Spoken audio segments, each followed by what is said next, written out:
Well, hey, good afternoon, everybody. My name is Jared. I host a daily live podcast where we discuss news and politics. And I actually got a question. What is Memorial Day about today? And as a disabled Marine Corps infantry veteran, I wanted to first say to all my other fellow veterans, have yourself a wonderful Memorial Day.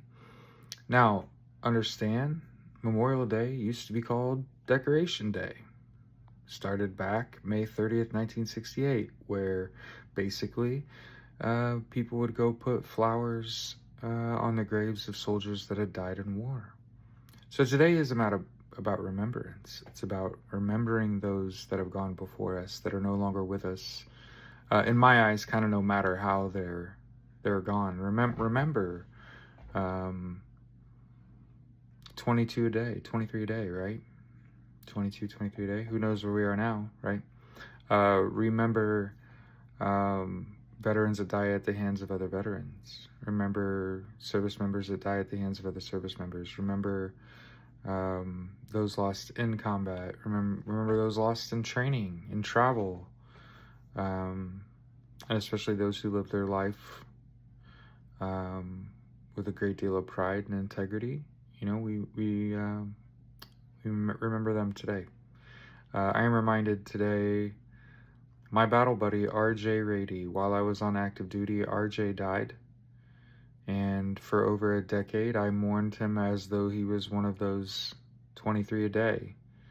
And in 2018, his wife contacted me after his family struck out going to Wounded Warrior Project for help getting his other than honorable discharge overturned because R.J. Rady was murdered on active duty.